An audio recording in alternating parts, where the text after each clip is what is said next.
Now, here's who I really don't feel bad for the tech companies. I have been a good friend, a good soldier even, for the tech companies because I understand what they do for our economy. And it's not just the jobs that they bring, it's all the jobs that their workforces create by their existence. It is the good middle class jobs in construction, in the trades, in the service industry, in retail. The untold number of jobs that exist in the state of Washington because of companies like Amazon and Microsoft. And if you pluck those two companies out of this state, our economy will never recover from it. It will never be the same. So that's why I have fought so hard against policies that have targeted out companies like Amazon and entrepreneurs, like the capital gains tax. You think people are going to come here and build businesses when we have a capital gains tax? Of course not. They're going to go somewhere else. They're going to Florida. They're going to Texas. They're going to come to states that actually try to woo them and lay out the red carpet for them as they should. So I have no personal investment in Amazon or Microsoft and in defending them. I have a personal investment in the state that I love and mostly in the middle class, good paying jobs that result from having companies like that around. So there is no reason that I cannot tell them that they should be ashamed of themselves. Yes, the tech companies. They should be ashamed of themselves for letting things get to this point, because there is a lot riding on your continued existence here. And frankly, you've been incredibly selfish. You have been incredibly selfish. And here's why. We have seen this train a-coming for a long time.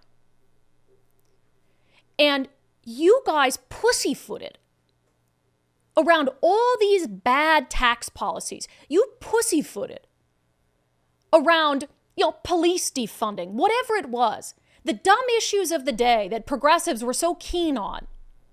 And you guys didn't push back publicly because, we don't want the progressives coming after us. I mean, they're already bashing in our windows at Starbucks and Amazon at any available opportunity, but we still don't want them coming at us any harder. And so we want to pussyfoot around this and, really not come out in any aggressive way against some of the asinine things that we're doing. And they're just general bad decision making. And then it goes even further because you look at a company like Amazon. What did they do last year?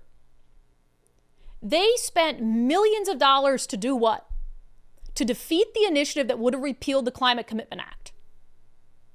So the CCA, which isn't doing any of the things it said it's going to do, a minute fraction of the money generated from the CCA goes to actually reducing carbon emissions.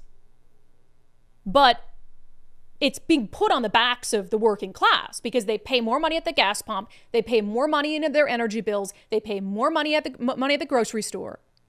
So they're footing the bill for the CCA. It's not the polluters. We foot the bill for the CCA. And Amazon, with all its riches, because what? They have an arena called Climate Pledge Arena, so now they feel like they have to defend the CCA. So they actually spend millions of dollars to keep the CCA. And this is what I said at the time, you might support the idea, like, oh, yay, climate, right? You might support the idea.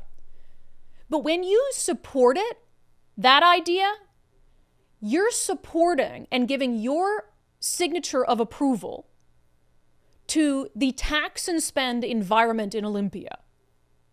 Because when you say, hey, we're going to help fight to keep the Climate Commitment Act, which was built on a lie, the lie that it won't increase gas prices. So it was built on a lie told over and over and over by former Governor Jay Inslee. So now you're not punishing him for that lie because you're supporting the policy that resulted from that lie. And then we're going to get hundreds of millions of dollars and we're going to waste it. We're going to waste it on things that it wasn't even, that the promise was, oh, it would reduce greenhouse gas emissions and everything. Not doing any of that.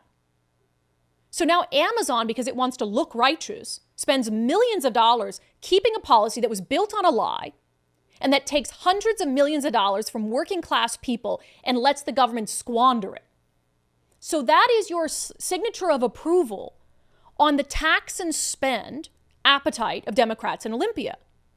And then you think it stops there? You think it stops there, like, oh, we'll support the CCA, and then they won't come back and pass other outrageously large taxes that will hurt us one day. No, of course they're going to. This is what they do. They're never going to be a friend of yours. They love it. They're like, thanks for the millions of dollars to help support the CCA so we could keep the money coming into our cronies and our allies. But that doesn't mean you're off limits, Amazon. Like, what did Amazon think? Hey, maybe if we spend millions of dollars helping them keep the CCA, they won't pass a tax on high-paying jobs. They won't increase the B&O tax. Maybe if we do that, they won't pass a wealth tax. They don't care about you. Like, you tried to make a friend with that money? What was the goal there? And now you turn around and act surprised that they're continuing this irresponsible taxation and spending. No, you signed off on it. So I don't feel bad for you. I feel bad for the people who will lose their jobs because of you. Because you're going to take, when the taxes impact you, you're going to take your jobs out of state. And then all the retail jobs, all the service jobs, all the labor jobs, they're going to be gone. And people are going to lose their jobs because you wanted to buddy up to the progressives when you knew their tax policy was bad. And then the tax policy came around and it bit you in the ass. And the same goes for Microsoft. Brad Smith was out, Microsoft CEO Brad Smith, President Brad Smith. He was in GeekWire. They had like this summit. They do these tech summits. This is the GeekWire headline. Proposed Washington state business taxes would weaken tech sector, according to Microsoft's president. So this is from Brad Smith. He said, I have frankly never been more worried about the future of the tech sector in Washington state as I am today, in part because of the proposal. Unfortunately, if you make jobs more expensive, it becomes harder to keep jobs or to grow jobs here. Yeah, correct. But where have you been? Microsoft has supported all sorts of progressive efforts and progressive policies that led and that fostered the environment that we're dealing with right now, where Democrats would feel so emboldened to push taxes that will very clearly decimate our economy in the next 5 years. And now you want to come out and use your voice and use your platform and use your leverage and say, I've never been so worried. Well, gee, I've never been so worried either, but that wouldn't come as a surprise to anyone because I say it every single day, and I have for the past 5 years. And so they want to stay quiet on all, you guys get what I'm saying, right? They want to stay quiet on all these things that have led to this environment where we have one party in control of everything, one party that has never seen a tax it doesn't like, and one party that has no semblance of what it means to take money from hardworking people and piss it away on stuff that doesn't work. And so you've got all these tech companies now like sounding alarm bells. You guys, you helped create this. You really did. And then I saw this article out of GeekWire as well. Report, Las Vegas is an attractive bet for Washington state millionaires fleeing the wealth taxes. Yeah, I bet it is. And good for Las Vegas. We saw this with the capital gains tax too. The capital gains tax very clearly is about punishing like tech sector millionaires and entrepreneurs. People who, were in the early days of Microsoft and Amazon and have all this money in shares. And they're like, okay, let's get a capital gains tax. You think that these people were out there aggressively speaking out against the capital gains tax? No. No, they weren't, because they didn't want to come across as like, oh, rich people bad. So they just kind of quietly, might have said a few things here and there, but didn't fight back against it. And the capital gains tax has laid the groundwork for expanding the payroll tax, for increasing the B&O tax, for passing a tax on wealth, on unrealized gains. And what was it? Satya Nadella with Microsoft. What did he do then? It's like, oh, we won't come out and be really aggressive in our opposition to the capital gains tax, but I will sell half my Microsoft stock weeks before the state implements the capital gains tax. And now it's like, oh, woe is us. It's just insane to me. It's crazy to me. And so, what do you do? Again, I think that the way that Amazon and Microsoft and other big businesses and frankly, some local mayors who are now saying, oh, this is the end of the world. The way that you have, it's cowardly, actually. I think a lot of them have been cowards in not pushing back against what was clearly the trend, right? Of overtaxation, wasted money, vilifying the rich. By not pushing back against it earlier because you wanted to appear a certain way. I mean, you've done this to yourselves. And it sucks, and I feel bad, and I don't want Amazon to leave. I don't want Microsoft to pull jobs out of the state. I don't want Starbucks or Boeing or anyone else to go. I want all those jobs to be here, but I don't blame them if they pick up and leave. I do blame them, however, for not creating, but allowing for the environment to put us where we are right now, because they could have used all their power and their influence and, yes, their money to try to ruin these Democratic lawmakers. Really?